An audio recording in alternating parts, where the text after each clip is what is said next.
must also realize that the problems of racial injustice and economic injustice cannot be solved without a radical redistribution of political and economic power. We read one day, we hold these truths to be self-evident, that all men are created equal, that they are endowed by their Creator with certain inalienable rights, that among these are life, liberty, and the pursuit of happiness. But if a man doesn't have a job or an income,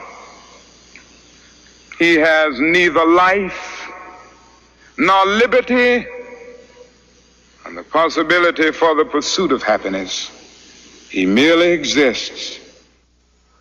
Estimated that we spend $322,000 for each enemy we kill in Vietnam, while we spend in the so-called war on poverty in America only about $53 for each person classified as poor. The promises of the Great Society have been shot down on the battlefield of Vietnam, making the poor, white and Negro, bear the heaviest burdens both at the front and at home. The other thing I want you to understand is this,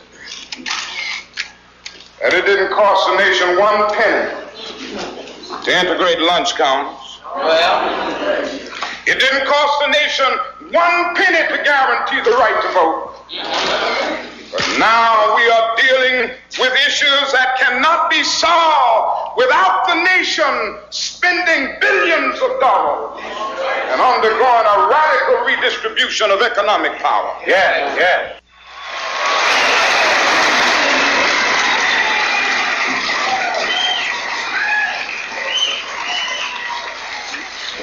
All labor has dignity. Yes. But you're doing another thing. You are reminding not only Memphis, but you are reminding the nation that it is a crime for people to live in this rich nation and receive starvation wages. America's opportunity to help bridge the gulf between the haves and the have-nots. And the question is whether America will do it. There's nothing new about poverty. What is new is that we now have the techniques and the resources to get rid of poverty. And the real question is whether we have the will. I struggle to eat. I struggle for a place to live, any kind of independence.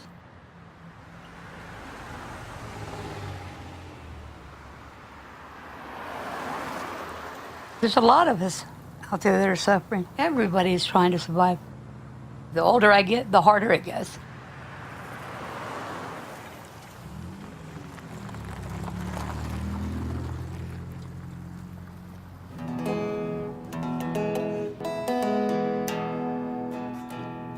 Blues, stay away from me. Be no blues, won't you let me be? Seems somehow we can never agree.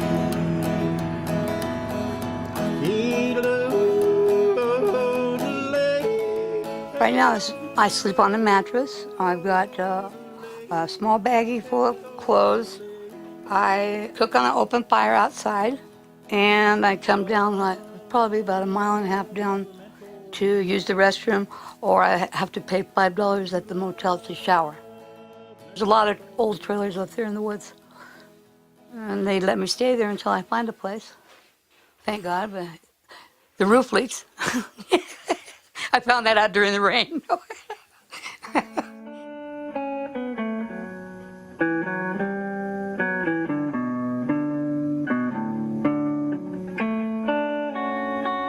Of course, over the last couple of years, the numbers have gone through the roof. We have just literally thousands of people who don't have enough to be able to pay all their bills and feed themselves. There's just so many stories. It's hard because I live on like $600 a month. $750, my monthly check, and it's been cut from 1,013. I live on $904 a month. Almost 800 every month, yeah.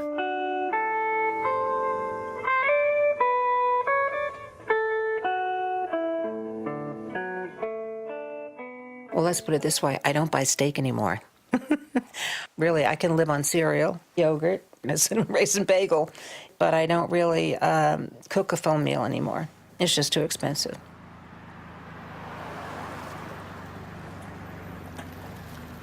I can live very cheaply, a lot cheaper than a lot of people. I can buy the already made up Salisbury steak for 88 cents, and it has corn, gravy, potatoes in it. You have a meal right there for 88 cents. I keep 3 or 4 of those in the ice box all the time. Wondering, how far you can stretch a can of tuna, or looking at the Alpo and thinking it looks really good over rice. Big chunks of meat, I don't know. I've ate cat food before, dry and canned. A sigh is just a sigh. The fundamental things apply as time goes by. And when two lovers woo, they still say, I love you. On that you can rely. No matter what the I think if you've lived your life the right way, ethically, and I have, and you've tried your best to help other people, you don't expect to end up living. I mean, I've never thought of living in a mobile home. I always thought I'd be living in San Francisco. Welcome lovers as time goes by.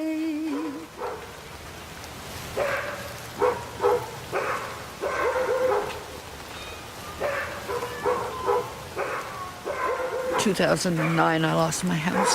I tried to borrow money. I borrowed and borrowed. Oh, trust us, we're going to do this and we can do that. And then you can get a reverse mortgage and then you can do this. And the people I borrowed from, they lied. I couldn't pay the mortgage and then I lost my job. It's just, if it weren't for the food banks, I don't know what we'd do. I really don't know what we'd do because everything's so expensive.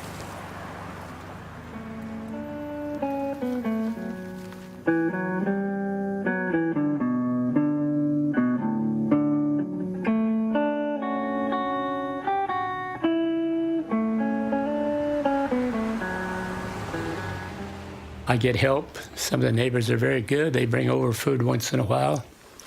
And my granddaughter lives here up in Sonora, and she fixes food and brings it, and that kind of takes part of the food I don't get, so it works out all right.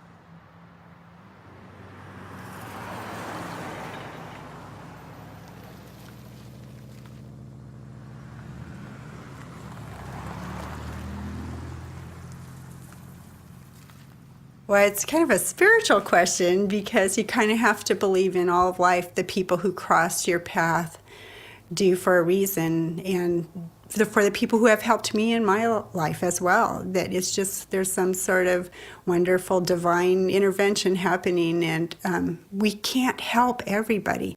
We can just help those that cross our paths.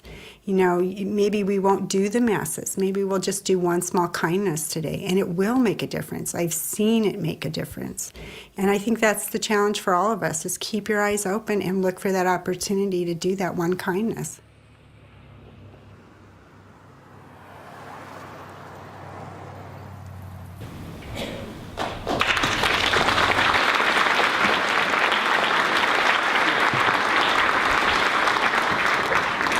Welcome, welcome, welcome to each and every one of you. We are so glad you braved the weather to come and celebrate with us today. May the warmth of what we share warm all our hearts, so that only the beauty and necessity of the rain is remembered. After this event is over, if you find yourself wishing for more, then I would encourage you to join us in our monthly planning meetings. It is such a rare blessing in these days of strife and contention to work with such wonderful people as those on the Motherlode Martin Luther King Jr. Committee. The meetings are full of caring, creativity, laughter, and camaraderie because of, not in spite of, our diversity of thoughts and experiences. We would love to include what you would bring to the process. And thank you to all our donors, sponsors, and volunteers for continuing year after year to ensure that this celebration is absolutely free of charge. The Motherlode is such a continuously generous community that is sometimes easy to take for granted. So lest we do so, let's give you all a big hand.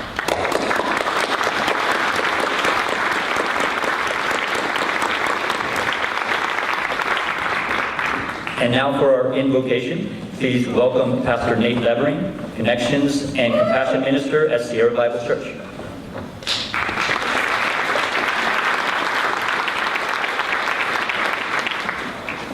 Thanks. If ever there was a time when King's message was relevant, it seems to be now. Not only in our culture, but in our lives as well. Over the years, I've talked to my kids, I have 4, about this man and what he stood for and what his cause and his compelling vision invites us into. And so in preparation for spending a couple of minutes with you today, I asked my oldest daughter, Dave had her as a student a couple of times, what, from the things we've talked about, tell me what you loved. Tell me what you heard. Tell me how you think the message still matters. And so from a 17-year-old girl, these were the couple things that she said. She said that we ought not be people that respond with revenge, but that we learn how to actually forgive. She said that, and we've talked about these things a lot, as we've talked about him and his messages, and then eventually one of the prayers, which I'll read. She said this, she said, one of the things that we've talked about with Martin Luther King is we're not to just learn to put up with each other, but we're called to learn to actually love each other. And look each other in the eyes and deal with what needs to be dealt with and love each other. And then she said, and I think what King knew that I want to do is love the people that are even the hardest ones to love. And then she said 2 more things. The one was, stop fighting with each other and start fighting for each other. Find a cause, find something to care about that matters to somebody and fight for it. The last one she said was, because we ought to be people that are quick to give a fish to someone in need, willing to take the time it takes to help somebody learn how to fish. And then lastly, when we, from what we have the opportunity to give ownership, we need to be the first to step forward. And so it's sort of in that spirit that I thought, man, you're a lot like your mom. Where you got all that good stuff. But sort of stirred up for me what we're here celebrating, and I hope taking steps toward in our own personal journeys. What I thought I would do then is read a short prayer that Martin Luther King prayed himself a number of years ago. So if you will, pray with me. Let us pray. O God, our Heavenly Father, out of whose mind this great cosmic universe has been created, toward whom the weary and perplexed of all generations turn for consolation and direction. We come before thy presence today thanking you for the many blessings of life. We come recognizing our dependence on you. We also come, O God, with an awareness. The fact that we have not always given our lives to that which is high and noble.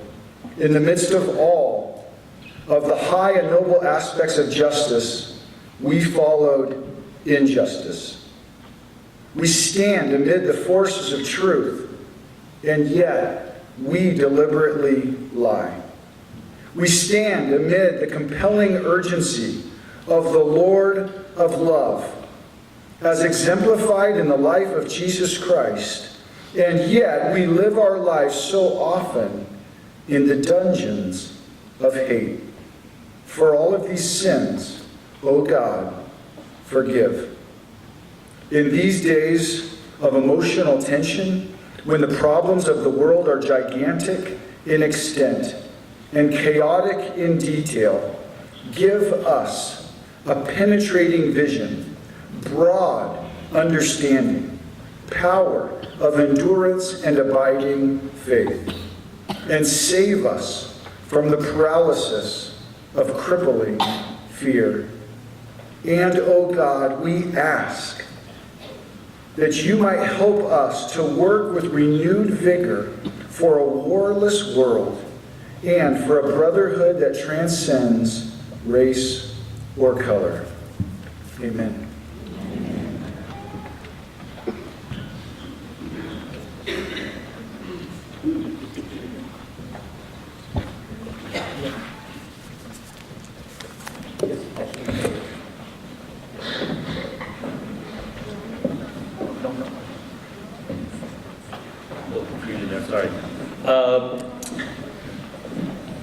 Lori Bailey, who died just over a year ago, was a significant member of the Motherlode Martin Luther King Jr. Committee for 6 years.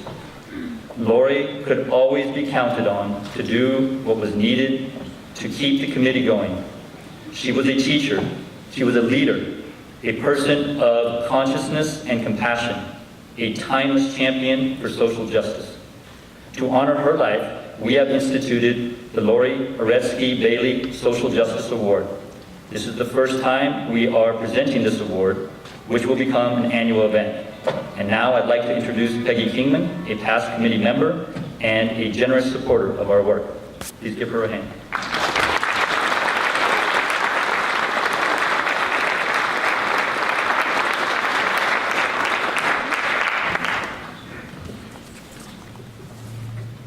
It is my sincere pleasure and privilege to be able to present this trophy, this not a trophy, award, the Lori Bailey Award for Social Justice, and to present it to Jeanette Lambert, an amazing person.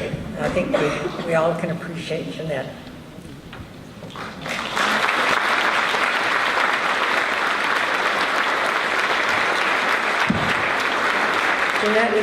Jeanette is a truly unique individual. Martin Luther King said that to be effective in social justice work, you must be both tough-minded and tender-hearted. She is both, and she knows how to be both very well. She embodies the spirit of the beloved community. 20 years ago, a program for the mentally challenged, a county program for the mentally challenged in this county was terminated. And about the same time, Jeanette's only son, who had suffered from mental illness, he died. At that point, Jeanette saw the need and she acted upon it. She went to the county and prevailed upon them to let her continue and to simulate the program that was so valuable and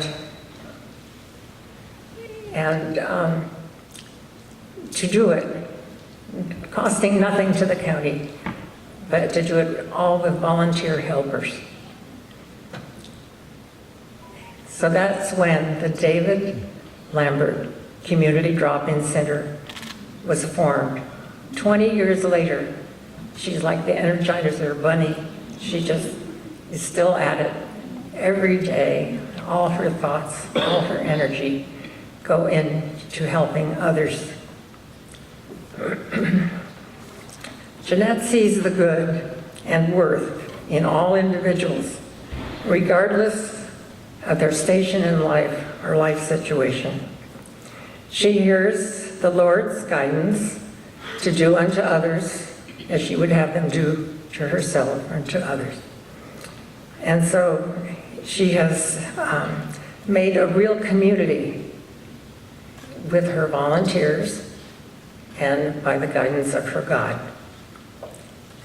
Those that come to the drop-in center, which is open 5, maybe sometimes 6 days a week, or on special occasions when it's too cold or too hot elsewhere, they come to the center, and some of them are homeless, some of them are addicts, some of them are mentally ill, and some just want a place to go and get a bite to eat and have a listening ear.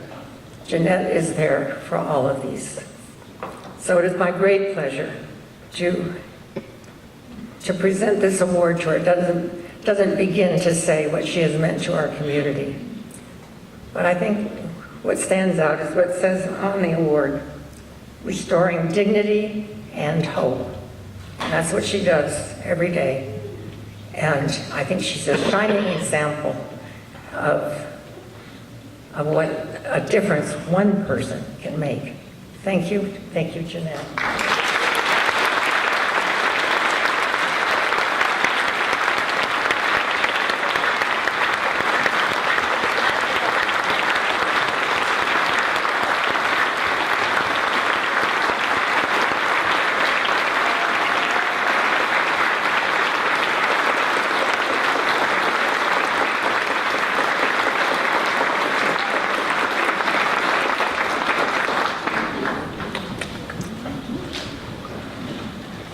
Young people singing songs of goodness, one of the greatest joys in life. Am I right? No more need be said. Ladies and gentlemen, the Sierra Waldorf Choir.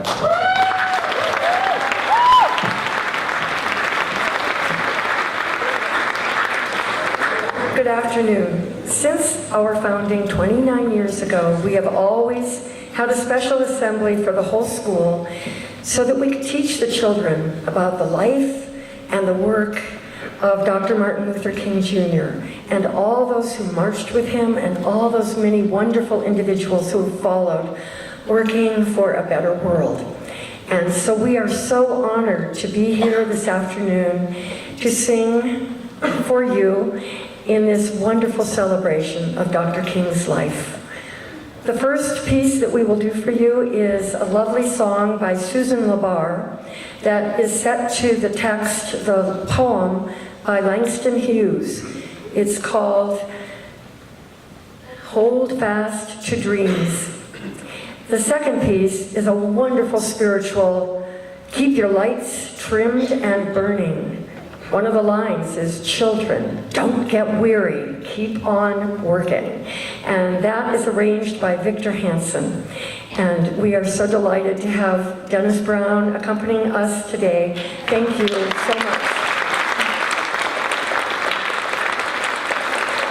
Thank you.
Poverty. Over the years, our committee is proud to have brought to you an astounding array of speakers from all over this country, internationally recognized academics, world-class social activists, people with politically and economically diverse viewpoints. But we thought the topic for this year required something closer to home. And oh, are we glad we did. Just look who we found.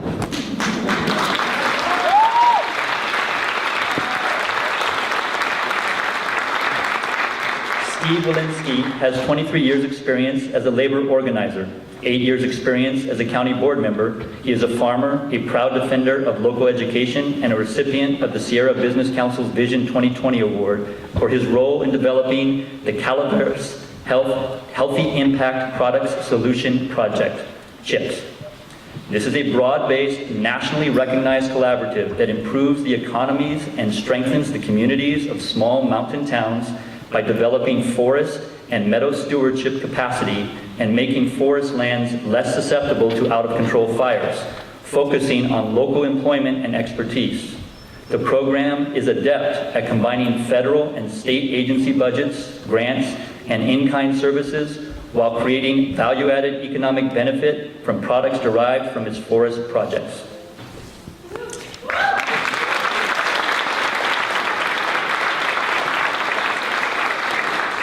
Our next panelist, Irvin Jim, is the tribal chair of the Hungalete Washoe tribe on the Woodford's allotment. He grew up there and spent a good part of his youth and early adulthood addicted to meth. He cleaned up his act and became a leader in his community. Fire department,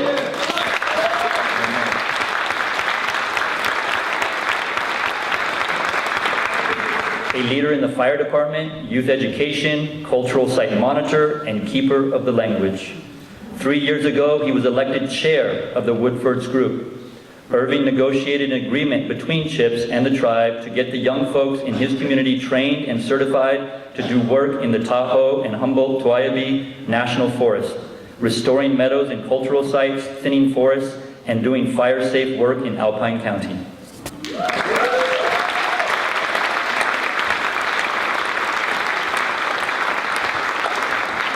Margie Bulkin has been a teacher, program coordinator, assistant principal, executive director of instruction, district superintendent, deputy county superintendent, and the county superintendent of schools. She has served on a list of community organizations too long to mention. Most recently, she served as chairperson of the Promise Scholarship Committee of the Columbia College Foundation, and last November was elected to serve as a trustee for the Yosemite Community College District. She will also continue to serve public education at the university level in the recruitment, training, and development of new teachers and aspiring school administrators.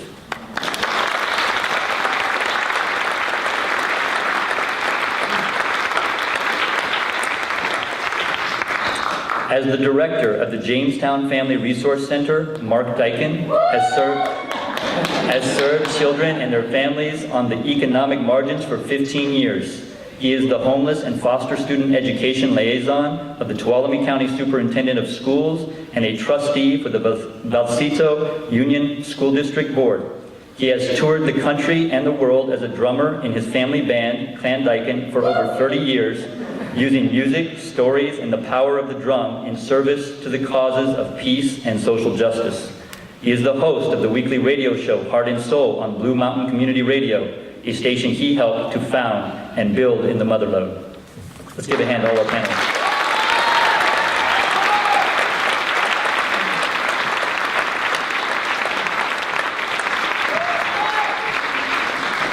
I would ask that you please save all your questions. The panelists will all be available after the ceremony in the cafeteria where refreshments will also be for you to ask them questions and engage with them one-on-one. But now we're going to give them each 10 minutes to talk about how they see poverty in the Motherlode, and then we'll go back and wrap up with giving them each 2 minutes.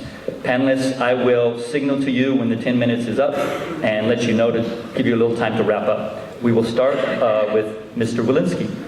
Thank you. We in the Blue Mountain communities of West Point, Railroad Flat, Wilseyville, and Glencoe should have seen it coming. After all, if we looked at our history, we'd know what sustainable would look like, and we know what boom and bust economies are made of. We did 10,000 years of good stewardship of the forest with Miwok community that once ruled the entire area. Then came the gold rush with its greed and genocide. It lasted all of 8 years in our area, and there was a bust that lasted decades. We then put all of our eggs in the forestry basket and pretty much logged the heck out of the area. And when finally 22 mills, the last of 22 mills closed, we discovered what poverty really looked like. Our kids had 94% free and reduced lunch. We had part of our town burned down with a drunken melee that set fire and ultimately killed one person and burned about a quarter of the town down. We had our biggest exports were our kids, second only to methamphetamine, which was exported at the time. The social mayhem was almost unbelievable, and we hit rock bottom when our schools were threatened with closure, when the crime rate went up to impossible levels, and when our kids began showing up to school in third-generation meth families, not ready to learn and in terrible shape. I won't go into all of it, but the final blow after that fire was when 4 of our kids were killed in head-on collisions on our roads by drunk drivers. Poverty, however, many people feel it's just other people's problem, and for a long time our communities were left for dead. That didn't keep us from arguing over what caused our plight. Some people thought it was greed-based resource extraction, a cut and run. Some people thought it was the spotted owl and its environmental allies. And other people thought it was just the way the economy works when you hitch your wagon to the housing economy, which always has ups and downs. For us, it didn't matter because our communities were once proud and prosperous, were in terrible shape. And that required a lot of us to try to get together and figure out what to do. An odd coalition, nobody told everybody who was going to be at this meeting, but it involved former mill workers and loggers, all the environmental groups in the area, and local Miwok community members. When everybody showed up, there was a lot of suspicion, but it was in that very meeting when we asked, how are things going for you? Nobody's theories, didn't matter who was suing who or what kinds of degradation has happened to our environment and the forest that had had nothing happening for the better part of 15 years after that. But we recognized that we were fire endangered, that nobody was working, and that it was time that we put our cudgels down and figured out what we could agree on. And in fact, what wound up happening is that we could agree on a whole lot of things. Actually, a forest in bad health is a danger to all. Poverty is not just something that affects the people who are experiencing it, but I would remind people who live downstream of us that when a whole neighborhood with septic tanks made of redwood, which are rotting, and are right above a river that 1.4 million people drink out of, that's a problem for a whole lot of folks. And I can say that about poverty in many other ways, but we had to do something.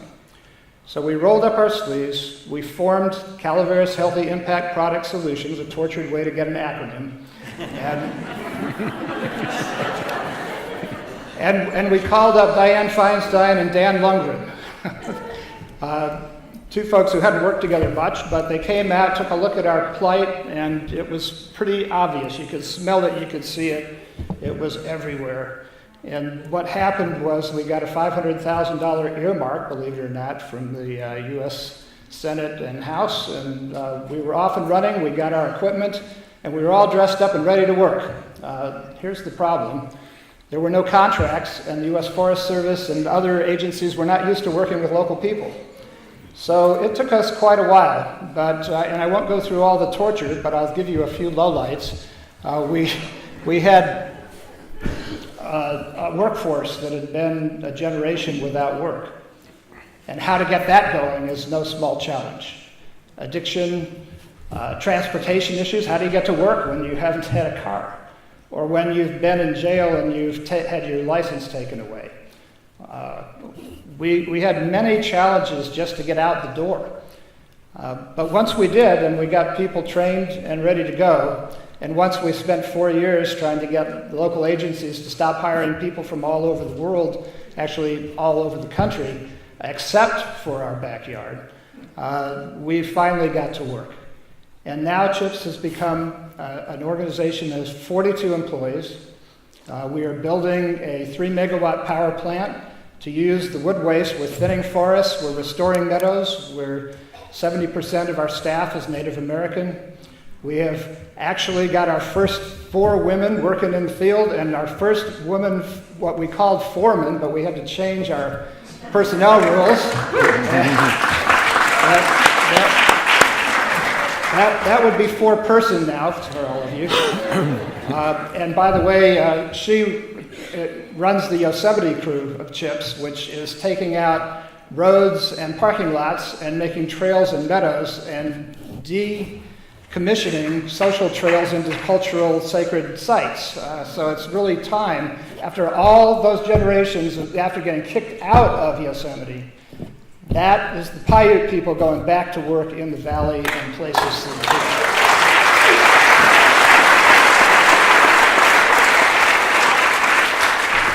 Now, it isn't easy. We had an interesting, and this is something that I'm hoping progressive people can really think about. We have a lot of repair work to do within our own community. And I'll tell you a quick story. A woman from our crew decided one night that she would stay in the campground, which is the volunteer campground where we all stay. And there was a Sierra Club campground right next door. The Sierra Club thought it was suspicious that one woman would be camped out on her own and reported it to the constabulary and saying that she might be under the influence or something awful was happening. Really, she was tired from a 10-hour workday, and she might have not been exactly, as frisky as she would normally be. But after a very serious encounter with camping while Indian and spending a night in jail and testing completely clean, we had a very serious incident on our hand. Now, it is only when there is solidarity between people of goodwill that things like that can get remedied. And I'm proud to say that the gentleman to my right stepped in very effectively, along with many other people of goodwill and half the staff in Yosemite, to get the charges dropped and finished. But that tells you something about what we all need to be thinking about here tonight. You can see all across this country the challenges of today, where we are finding ourselves, and most of us come into our politics and in our activism and the things that we do through personal experiences. So naturally, those are all different because we all come from different places and different perspectives and different religions and different cultures and races and national origins. But if we can't find a way to do what our own fire departments have learned long ago, that when a fire starts in your backyard and it gets out of hand, everybody else comes in. It's called mutual aid. And what I would like to suggest in the spirit of Martin Luther King, who realized under great criticism from his contemporaries that it's not just about civil rights, it's not just about economic justice or environmental justice or gender justice or any of the other justices that we all have passion for. It is about all of them. And if we don't have mutual aid between each other, surely we will find that our democracy, which Martin Luther King practiced in the most effective way I've seen, that is, the ability to include, involve, and civically engage all of us in mutual aid. If we can't find our way to that now, we only need to look, and I go back to the ideals and the need for us to learn from our history. Weak democracies wind up with things like the Weimar Republic. If people do not participate, and I'd like to leave with this thought, and this was actually not Martin Luther King's thought, this was actually Frederick Douglass in 1847, who said that if you can find out just what a people will quietly accept, then you will have found the exact measure of wrong and injustice which will be imposed upon them. Martin Luther King added, a century later, the idea that leadership wasn't about taking a baton and getting out in front of the band as the drum major. Gave a great speech called The Drum Major Instinct. It was about how many batons can a leader actually distribute in a lifetime. How many people can we get engaged and active in defending and making our democracy real? I challenge you all today to do just that.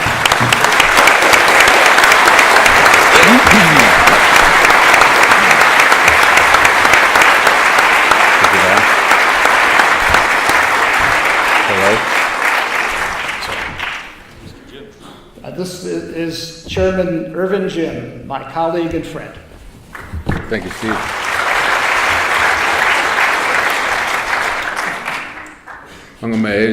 Irvin Jim, Digam Diatlei, Hangalauti Shilai.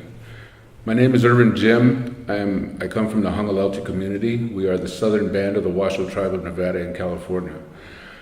Our people have been on that mountaintop, I believe, since the beginning of time. And growing up in that area back in the 20s, my people were kicked out of Lake Tahoe.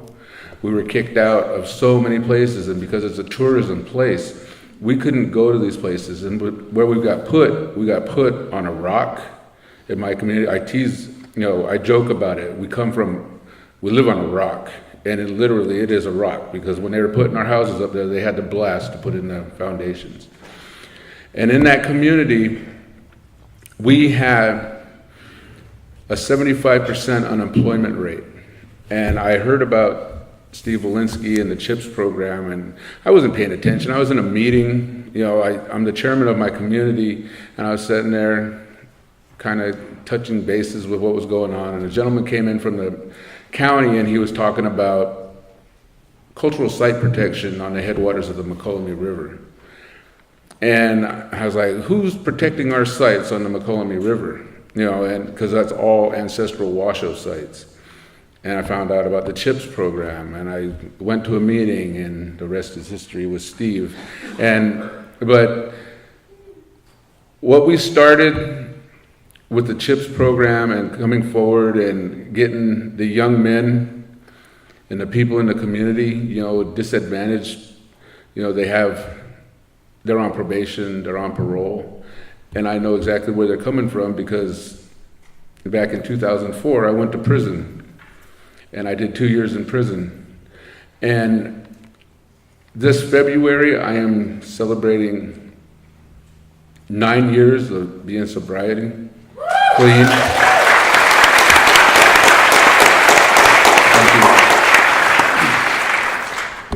My beautiful wife down here, I've known all my life. We have a beautiful son that's down here. And 10 years ago, somebody would have told me I would have been the chairman, an EMT firefighter for Alpine County. I don't, baloney. But I got my son out of foster care. I moved along, and I ended up with meeting Steve. And we got this CHIPS crew going in the Tahoe Basin, where we were kicked out of. And I have 18 guys on my crew that look forward to going to work every day. They keep hounding me for jobs, and seeing the pride on their face of the work that they're doing, and hearing all the kudos from the forestry and everybody around, that they're such a pleasure to work with. And all they needed was this chance to step up and to be able to do this work. And I have people trying to take my crew members away from me, that are offering better pay and better, all the services, everything for a really good job. And it's awesome because they say, no, we can't leave you. They're dedicated to what they're doing for themselves, for the Washoe tribe, and for the CHIPS program. And it's a beautiful thing to see that. And I try to keep them going with everything I do. And believe me, my daily tasks are, I have my hands in everything, from county business to tribal business, and it's just crazy. And I owe that all to my wife, who threw me into the bucket of being busy, and now she gets mad at me sometimes for, you have too many meetings. But, and it's, I learned from the best, and she taught me that. And I'm so thankful to her and for Steve and the Creator. I pray to the Creator every day for giving me this chance and giving me my life back and giving me the joy and the mental capacity to handle these things that I would have never thought that I would be in the place that I am, to helping my people, other people, everybody. And it's a beautiful thing. And I've heard stories about Martin Luther King, and I've seen the videos and all this and that. And he was a man that had a good heart, a big heart, and he knew. And I live my life with those same feelings. I pray. I wake up every morning and I pray for each and every one of us in all the communities. And what I pray for is our first, second, third, and fourth generations. And if you guys don't know what that is, the first generation is our little ones, like my little boy right there, all the way up until they get into adolescence. It goes into the second generation. The third generation is us, the adults. And it's our job to take care of the first, second, and fourth generation. And that fourth generation is our elders. And we got to respect our elders because they know, they've been there. And I live my life by that. And I try to teach my kids that we have to have that respect. And you treat people the way you want to be treated. And you do what you can for your people, and that goes a long ways. And when I say my prayers, I ask the Creator to bless us with love, pity, kindness, compassion, and mercy. And above all, respect. And thank you. That's all I have to say.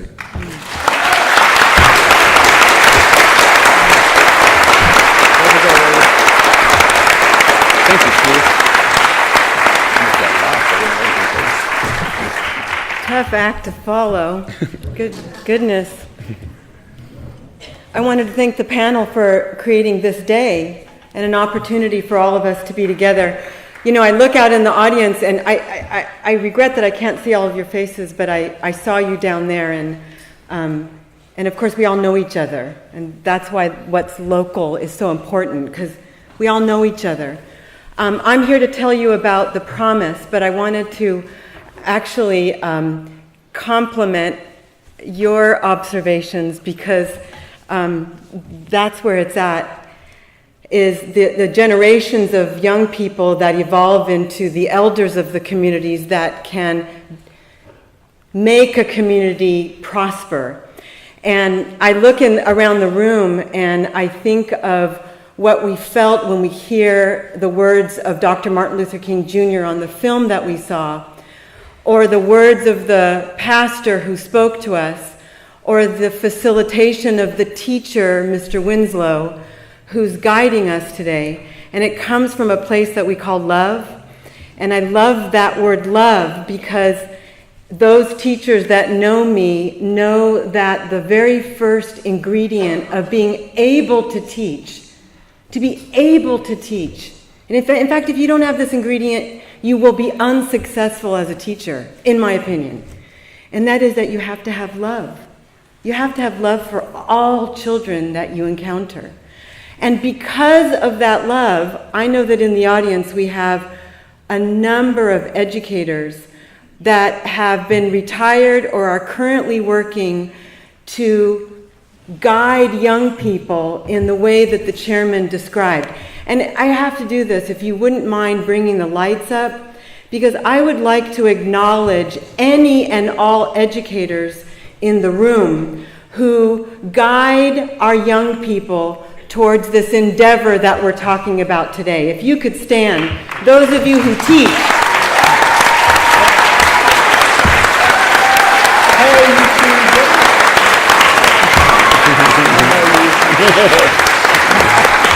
Yeah, I'm standing.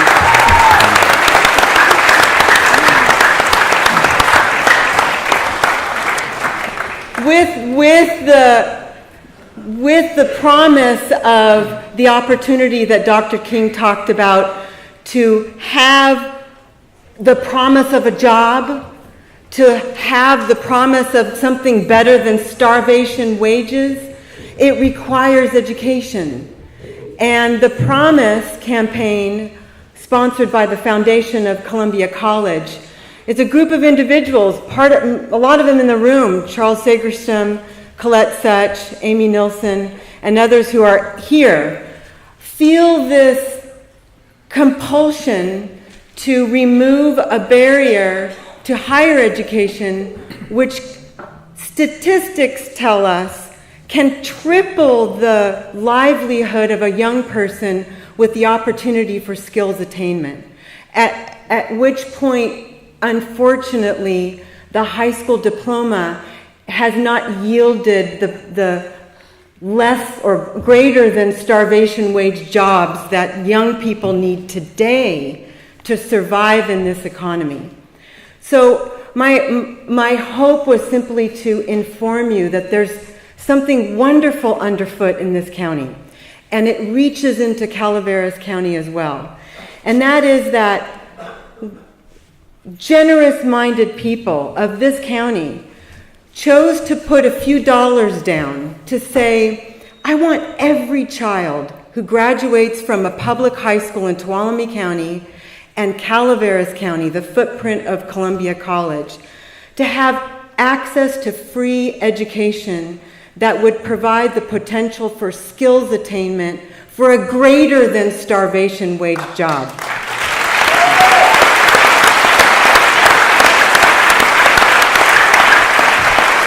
I remember a beautiful story someone told me privately, that the reason why they were contributing to this campaign is that a child of theirs in this community had died. And this family had hoped that this child would go to Columbia College. So they contributed in the name of this child who did not survive to be able to attain into the generations that the chairman spoke of. But this is the generous donation that made such an enormous change in 1 year. And I'll share that statistic. So in Tuolumne County, 1 of 5 students take, in fact, this statistics, it hasn't changed for decades. And it's the same in Calaveras, and I've got a few more minutes. 1 in 5 students take college preparatory classes to be able to apply to a 4-year university. In other words, all the AP classes, well, not actually the AP courses, but the courses that they need to be able to apply to be eligible for a 4-year university. It's the going rate for a county like ours. In other words, 1 in 5. So now you can imagine the attrition of the 1 of 5 who actually go on to college and don't complete. But right here in our community, we have a community college that's accessible to everybody. And as my colleague Charles Segerstam says, and he's sitting here, I steal it from him every time, we're removing that barrier to create a pathway out of poverty so that every child can access it. So last year, the graduating class of this high school, a year ago, only 15% of our young people graduating from this high school accessed our community college.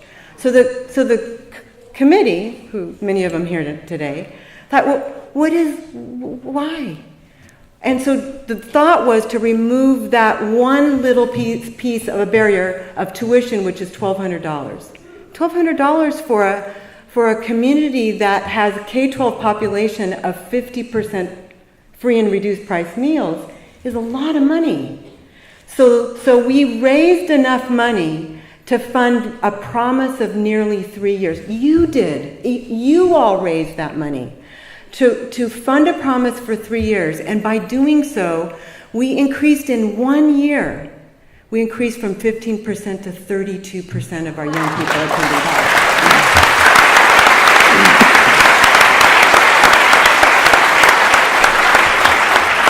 So in the breakout session today, I'll tell you how you can contribute.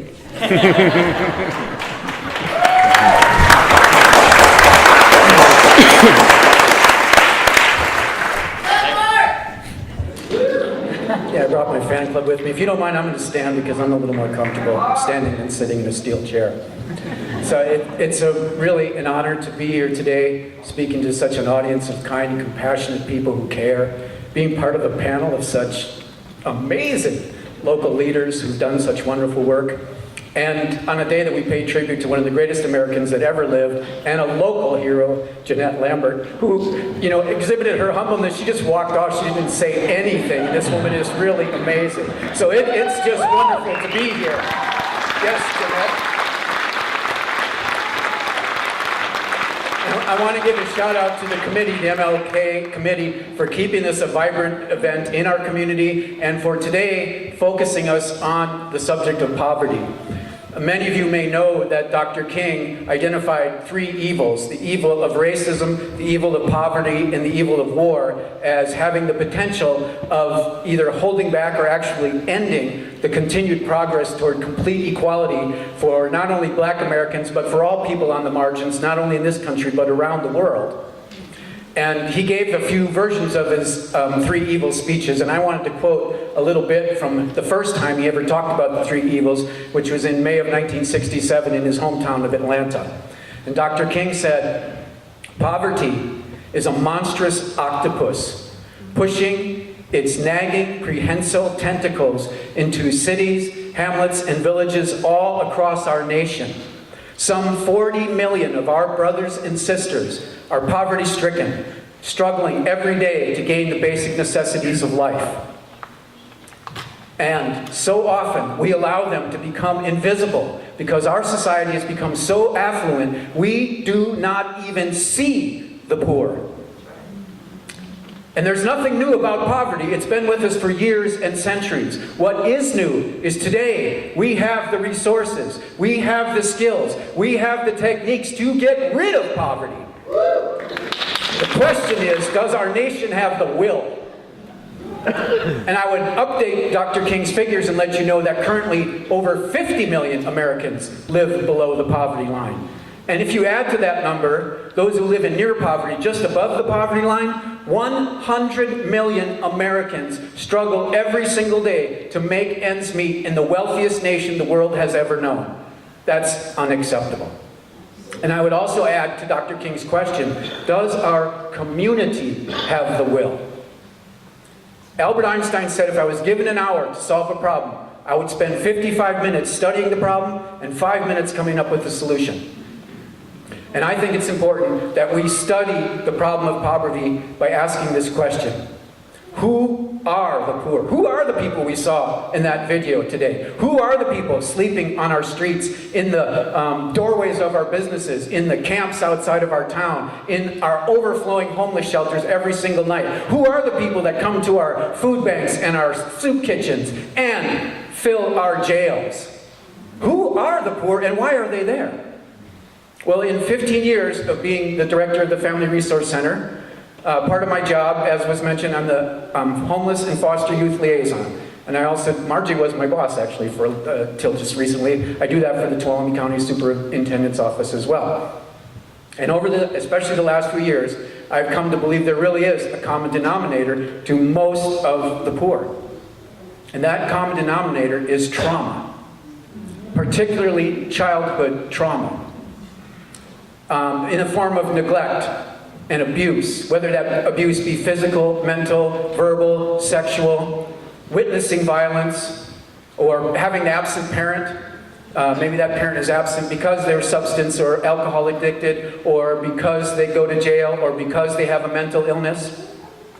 These are the kind of traumas that visit children in their homes. You can also be environmentally traumatized by living in a neighborhood that has a high rate of crime, or a high rate of substance abuse, or a high rate of violence. Or nobody knows environmental and institutional trauma better than our Native brothers and sisters, as Chairman Jim was talking about, who for 200 and some odd years have been suffering this trauma of being removed from land. That's a trauma that is so powerful that it passes on from generation to generation. In fact, trauma is such an intense injury, it rewires the brain. It also can rewire your DNA to the point where you can epigenetically pass it on to your children. Even if they don't suffer the same trauma, they can have the effects of it because it alters your DNA. Now, we know in education that it takes more to educate, to work with these kids. It's more expensive. It takes more time. It takes more compassion. And we know that these kids exhibit behaviors that are unwanted in the classroom. So we call them, misbehaviors. But in actuality, what they're doing is it's a biological response to the stress of the injury of trauma. And yet these kids, instead of being healed in so many of our institutions, are punished. In schools, they're expelled and suspended at far greater rates. They have lower attendance rates and lower graduation rates. We know they can succeed. Chairman Jim is an example of that. What Margie's talking about is a way out. There are ways out. We have to address it. We have to get to it. I want to give you just a few stats to back up what I'm talking about, how hard it is for the kids of trauma. We know that 60% of foster children who age out at 18 will be either homeless, incarcerated, or dead within 18 months. We know that 7 out of 10 girls who age out of foster care at age 18 will be pregnant before 21. Thus ensuing the ongoing cycle of multi-generational poverty. We know that less than half of foster kids graduate from high school. We know that if you age out of foster care, you have a less than 3% chance of ever gaining the promise that Margie's talking about, a college education. We also know that 50% of homeless people are former foster children. 75% of California's state inmates are former foster children. And 70% of all of our incarcerated people in this country are there for nonviolent drug offenses. And you want to know what the gateway drug is? It's trauma. Trauma is perhaps the greatest unaddressed health need that we have in America. Now, we know these things are true. These are facts. This is right. And Dr. King said, when you are right, you cannot be too radical. And it is time for radical solutions to poverty. It's time for us to grab poverty at the root. Angela Davis said, being radical is grabbing at the root of something. The root of poverty is trauma. And when radical solutions are applied, radical solutions like housing first, low barrier housing, services where the housing is, and most importantly, a coalition needs to be formed. A coalition of government, of nonprofit, of business, of education, of people who are concerned in your community, and the afflicted. When those people come together and work, they can end poverty and homelessness. They did exactly that in Bergen County, New Jersey. They have ended homelessness by applying those techniques. We can do that here.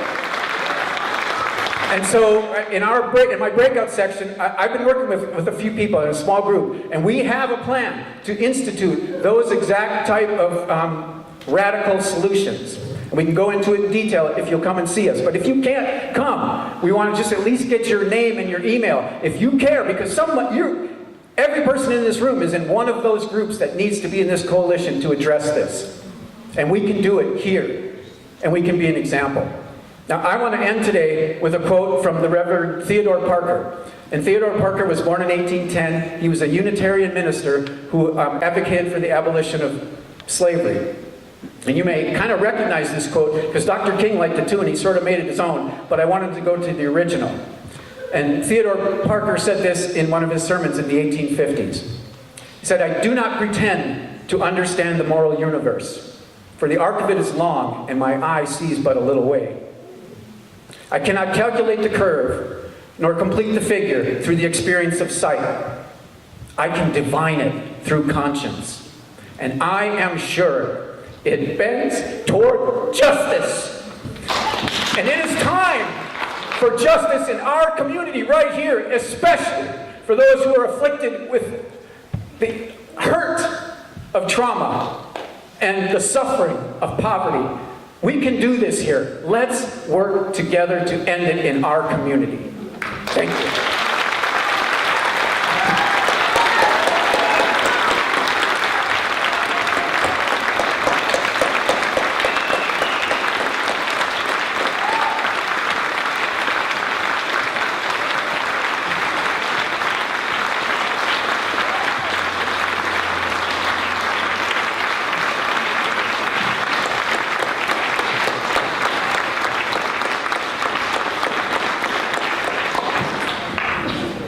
Man, we should have got these guys a long time ago. All right, we're going to give each panelist a couple of minutes to just kind of wrap up with some thoughts that they may have gleaned from some of the other panelists, or any thoughts that they wanted to say to the end. So, Mr. Wilensky. Mark well described what we need to be doing. But first, we've got to understand who we are. And for me, there's two kinds of people. Not Democrats and Republicans, but people who are trying to make this a better world and people who aren't. And for me, if we don't recognize the work of each other, if we don't commit to that mutual aid at a time like this, then what will be left when we don't? I worry about these times. I worry about poverty in the richest country in the world. I worry that we'll find a way through policy to not be rich in any way, culturally, economically, environmentally, justice, elimination of poverty, fairness, equality. These aren't just words. These are ways of being. These are ethical mandates. We Americans have a great history of high ideals and a performance that's somewhat short of that. We're always making our democracy more perfect. But democracy requires action. It requires engagement.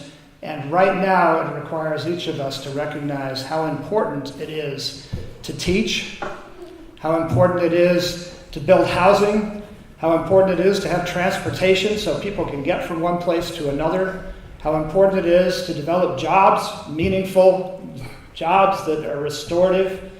In our area, stewardship, an economy based on stewardship and restoration could take us a long way. But to do that, people across all of our silos, all of our isolated committees and our heroic but somewhat unnoticed work, we've got to start recognizing and lifting one another all as one. This is not a panel of competitors. This is not a panel of people saying my community is more important than yours. When I look at coal miners in West Virginia and see their devastated towns and their shuttered downtowns, it looks a lot like West Point. And my feeling about needing to not disrespect people who in desperation turn to poor solutions, but how to embrace and involve and win people to a better way of looking at one another. That's our task, and we should never steer far from it. Please get engaged.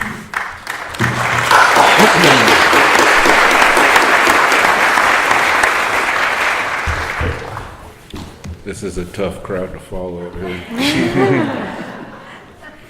What I would have to say is understanding and respect.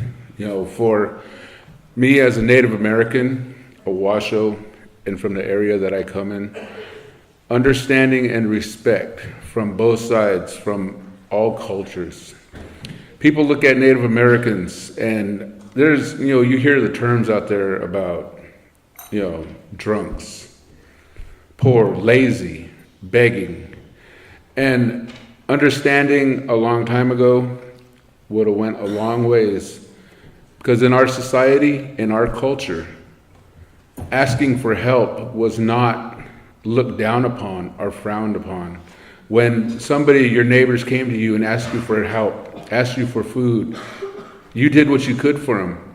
But because in the society that the white people brang, we were beggars, we were lazy, we couldn't provide for ourselves. And how could we provide for ourselves when we were kicked out of every place where we hunted? Where all of our, I had a lady asked me about, because we have Grover's Hot Springs in our area, and they asked, did you guys ever go there? And I was like, really? No, we were afraid of it. But it's silly, and but understanding, and I try to understand everything around me, and if it goes both ways, there's so many things, and we work together, and we help each other out. In Alpine County, where we come from, I'm very proud of the government-to-government relationship I have with Alpine County, our council. It is one of the best in the United States. With the school, all the entities in Alpine County, we work. I'm an EMT firefighter for Alpine County. We have a tribal member that sits on the board of supervisors for Alpine County. Our education director for our Indian Education Center was just elected to the Board of Education. It's a beautiful thing, and we're trying to clear a path for our Native kids and for all the kids in the county that, we can do things and move things and make things happen for our people, and that is a beautiful thing for all of us. Thank you.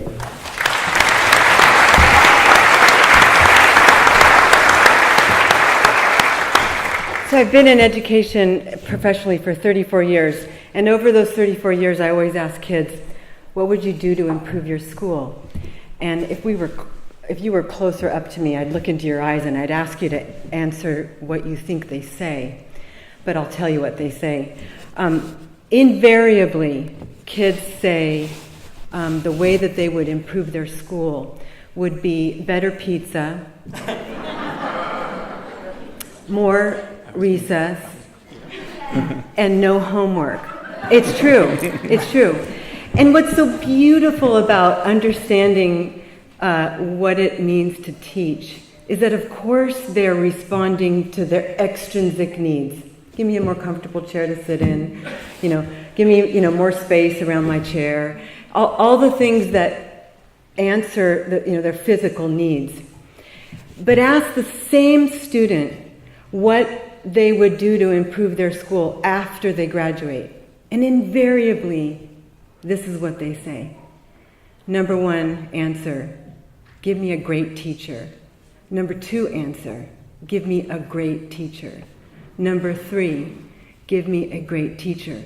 Because at that very moment, what happened is they inverted their extrinsic needs to their intrinsic needs, right? That's what we get as adults. We learn that when we mature. And it's for that reason that I always come back to this wonderful social miracle called free and public education, which it has one of the greatest potentials in a community, in the world, to transform a population. So I look at the young people here, and I'm so glad you're here, and the small children that are listening to us, because we have to invest in them and understand that process builds, going from extrinsic to intrinsic, builds this thing that we're talking about called altruism. And it's the reason why that I have to stay connected to encouraging at least half of you to become teachers one day.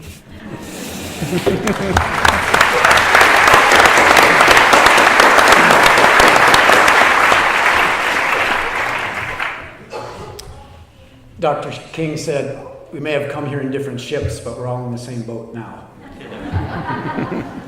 And it's time for us to really realize that. It's time for us to do things like listen to the wisdom of Native people who have answers to questions we haven't even figured out how to ask yet.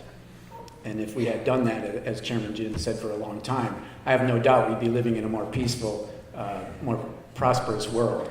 It's time for us to pay attention to educators who spend their time with our children and understand what their needs are and give them what they ask for when they say they want smaller class sizes or they want more professional help on school staffs to deal with what is often, if you get to the root of it, trauma. It's time to restore the dignity of a good job and a place to live, because that's what you miss when you're traumatized. That's what you miss when you live on the margins, is your sense of safety, your sense of belonging, and your sense of dignity.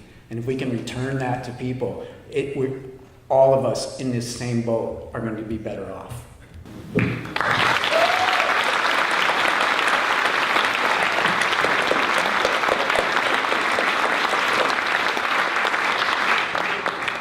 Thank you all so very, very much. Panelists, thank you very, very much. I'd like to remind everybody that they will be available after the ceremony in the cafeteria. We are not done yet.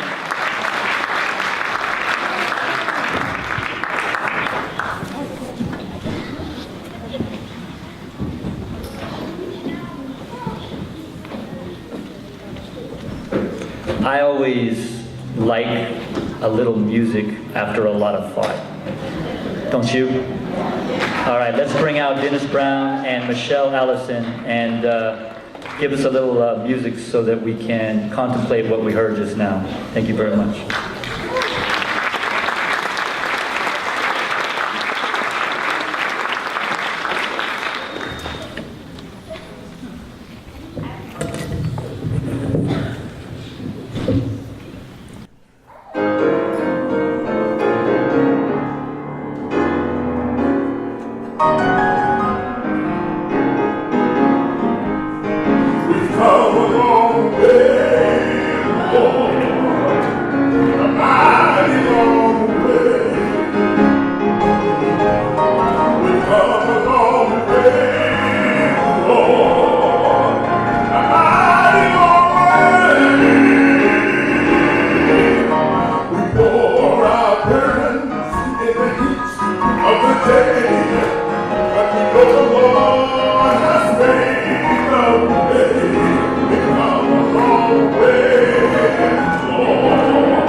Was Martin's great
Gotta love him, right?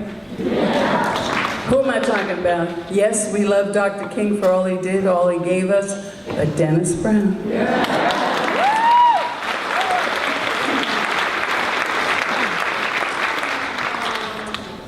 If I could just take maybe 2.5 minutes. I've been coming up here for a number of years, and you guys really don't know anything about me. And as I sat and listened to the panelists, I thought, oh my gosh, wow. See, I was that child that was told I would never amount to anything. Yes, poverty was part of my life. I can remember sitting on the toilet with a hole in the ceiling and having to be mindful of rats coming through the ceiling or coming up through the toilet, you know, cockroaches. If you had wood paneling, there was so many roaches you couldn't tell which was wood paneling or not, you know. And being told that I would never amount to anything, nor would my children. But you know, they didn't know the God I serve.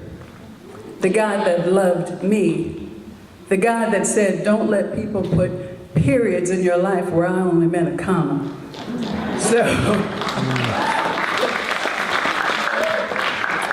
So I stand before you ever so grateful for you as a community that you continue to have this program. And every year, I am so blessed to be here with you, to see the young people, to see older people, and those that are right in the middle.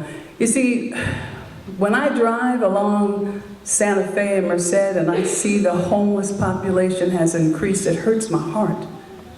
What can we do? One of the things the NAACP had as one of their slogans is, don't talk about it, be about it. So I believe that as I heard these panelists, there's not going to be a lot of talking, there's going to be some action. So God bless you, and may He give you the strength you need to continue the work you started talking about to make it come to fruition. But thank you so much for this opportunity. The song that I'm going to share with you today with my dear friend Dennis is Take a Look in the Mirror by Natalie Cole. And I just want to share real quick, and yeah, I'm doing a silly plug, that's not a silly plug, I'm doing a plug for myself, because remember I told you, they said I would never amount to anything, nor would my children. My son is vice president of Merced Community College. My daughter works for the state of California as a court mediator and is now going back to law school. So,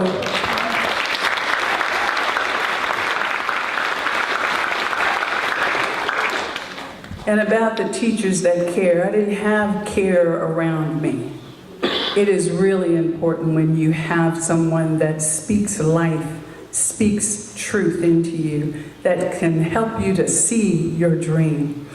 Dennis Brown is forever in my heart. No matter when he talks about me and says bad things about me, I don't care, because he has done for me probably, and he doesn't even know. When he first asked me to come up to Sonora and be in Little House, it was a little shop of horrors. That was such a blessing. I started my trek from Merced, where I went and wait. One time somebody asked me, so where are you from? And I said Merced. He said, why are you trying to act like you somebody? You know you're from Winton. I was like, truth is, I was born and raised in New York City, but just the humor behind it was just precious. But he opened the door for me. You know, I always wanted to sing, and I was singing, but not on the level that I'd been able to do it on.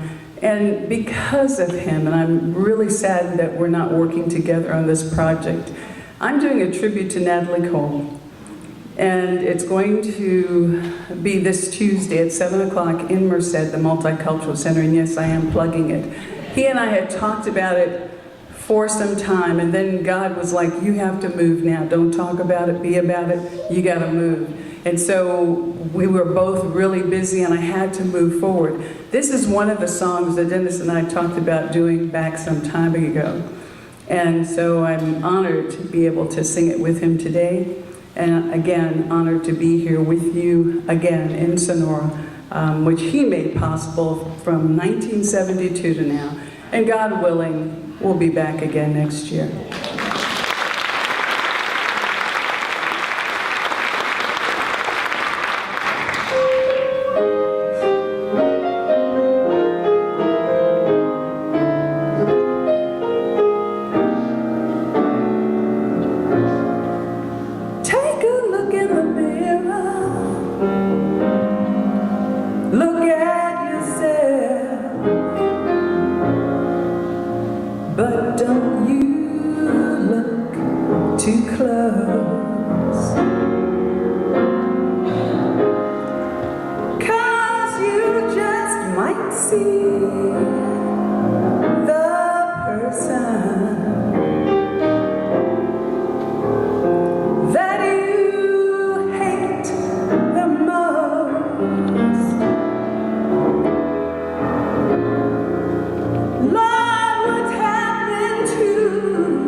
For a number of years, the committee has sponsored an essay contest so that young people can share their thoughts on our speakers' topics. Here to present her perspective on last year's topic of social justice, please welcome Sonora High School junior, Ms. Raina Rogers.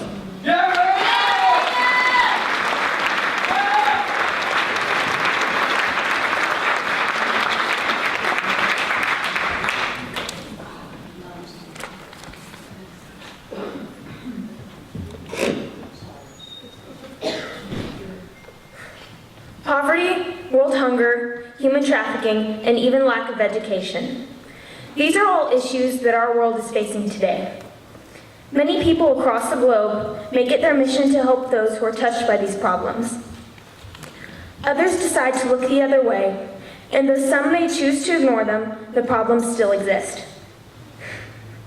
Civil rights activist Martin Luther King Jr. once said, "History will have to record that today's greatest tragedy is of the period of social transition was not the strident clamor of bad people, but the appalling silence of the good people." This makes it clear that people staying silent about an issue isn't always the best option. While many may argue that silence is good, it can also be very destructive. To solve the world's problems, people must take social action. For those who are unaware, social action is someone's behavior about an issue that is spread to another group or organization. Social action must be used to spread ideas about how we can solve the world's issues. Once everyone decides how to approach a certain problem, it can be addressed and dealt with. Many people today are touched by social injustice, whether it be because of their race, religion, sex, or because of where they live. My sister has in her life experienced social injustice. When she was about 14 years old, she entered a rodeo king competition, or pageant, where she was treated poorly because she wasn't a local competitor. During the competition, she tried her very best and worked the hardest that she could. She had the best horsemanship pattern of all the other girls competing and answered impromptu questions with the most thought. Now, I'm not just saying this because she was my sister, but she truly did deserve to win the contest. Out of about 7 girls competing, the judges placed her dead last. My sister was gracious and congratulated the winner with her head held high, even though she was hurt. Afterwards, she approached one of the judges, and the woman told her that she was too professional, and then continued to call her cocky and fake. My family was floored, but decided to ignore the criticism. That judge had no right to tell my sister that she was fake, especially when she didn't know a single thing about her. Years following, after the contest received a new coordinator, my sister was informed that she actually should have won, but because she wasn't a local girl, she was singled out. That is just one example of social injustice. Social injustice has played major parts in our history and continues to do so. Human trafficking is an issue that people face all across the globe. For example, slave markets are a huge problem in Libya. Because the detention centers are unmanaged and overcrowded, refugees from the Syrian war get stuck there. Smugglers single out these poor refugees and offer them a better life, but when refugees agree, they find themselves trapped in slave markets. Slave markets in Libya are just one example of issues facing us today, but they can be stopped. If people come together and use social action, the markets can be put to an end, and this can become an example of social justice. The first step that must be taken is government unity. If governments around the world come together to strengthen Libya and others, the people will follow. That is what social action is. People coming together with an idea and taking action as one whole group, breaking through the silence once and for all.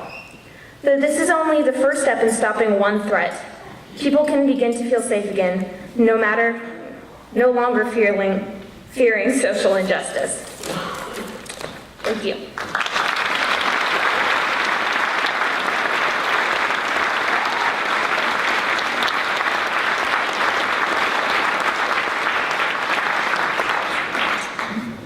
Thank you all so very, very much for sharing this beautiful Sunday with us. Just a couple of quick reminders. After the final traditional song of the celebration, please join us in the cafeteria. It's just a short walk down the road. As you exit, turn to the left, follow everyone else to the cafeteria. There are refreshments, time to talk to people, breakout session with the panelists, and thank each and every one of you for sharing this blessed day. I'm now going to leave it in the hands of Dennis and Michelle, because they have much better voices than I do, to lead us in our final song. Thank you.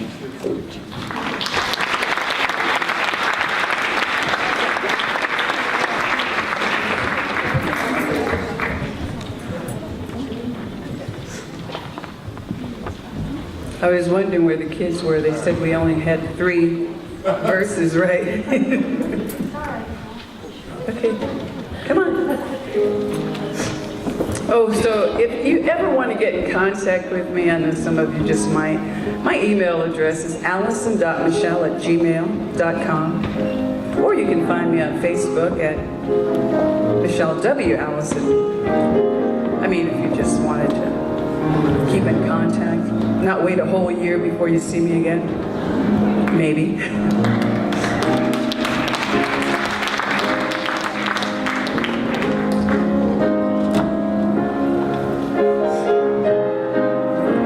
Stand with us as we close out. And if you would like to hold hands, I think we're here in love, so in touching the other person next to you is just a demonstration of that love. Reach across the aisle, as they say in Washington, right? And nobody there, but that means somebody should come to you, or you should go to them, or reach back to the person behind you.